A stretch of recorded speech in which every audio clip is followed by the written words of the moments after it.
Possibly it is a result of our relatively short span of life during which we are active and capable of conscious observation, insight, and action.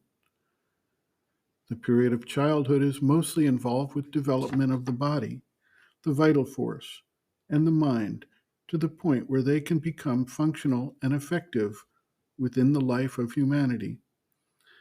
Teenage years are very much preoccupied with education, career choices, and dealing with the changes to the body and the vital drives that occur and which determine much of the allocation of time and mind at that period.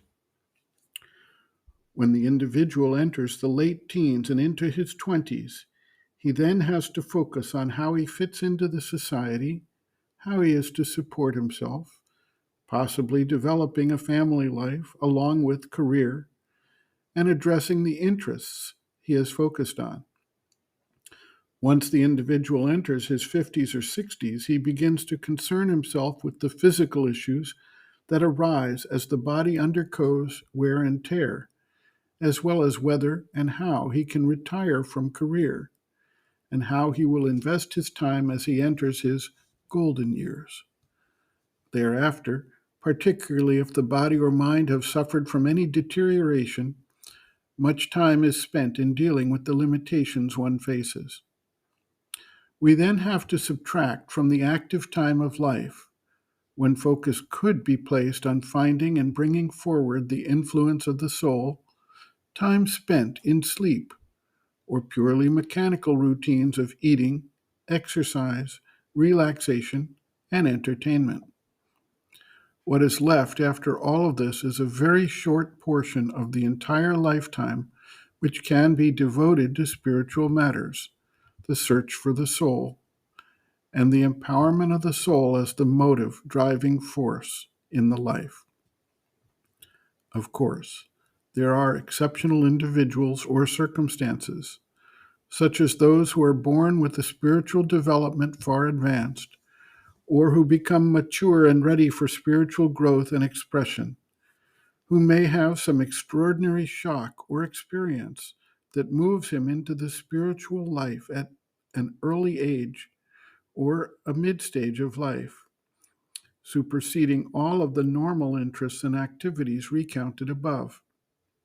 However, and whenever it happens, the individual is still faced with the need for focused effort, and generally, he experiences a degree of impatience at how hard or how long the path is.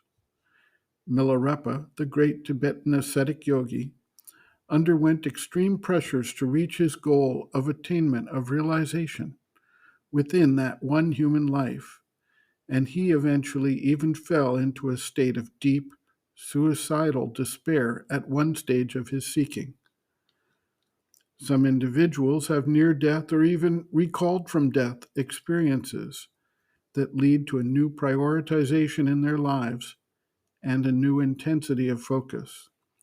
Yet, it still takes time to shift the standpoint, to recognize the voice of the soul, to bring it to a place of mastery over the outer nature, and to train the mind, life, and body to carry out the spiritual intention in their lives to the exclusion of other motives.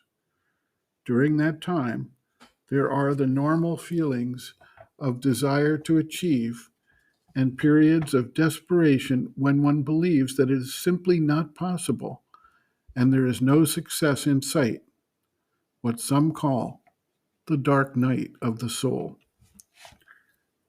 Human impatience leads generally either to rajasic vehemence and an attempt to storm the gates of heaven, or tamasic depression or despair.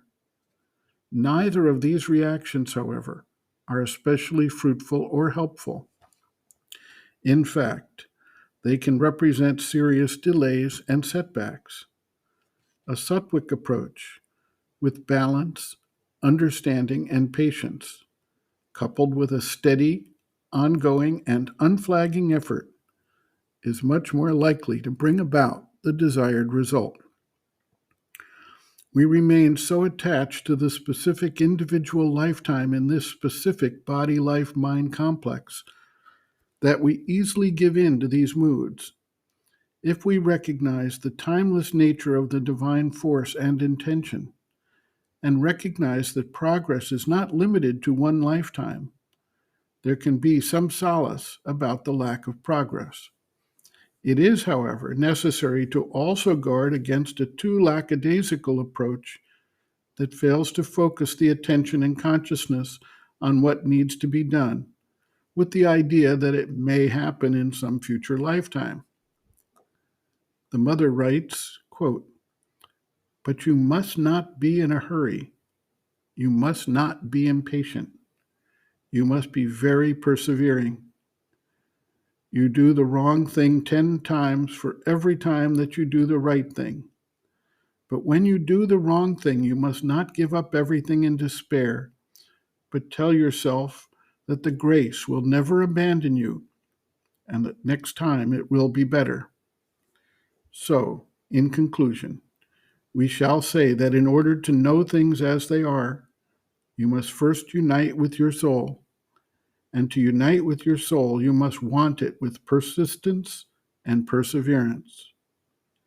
Only the degree of concentration on the goal can shorten the way. End quote. Reference: Sri Aurobindo and the Mother, Our Many Selves, Practical Yogic Psychology, Chapter 6, Some Answers and Explanations, page 187.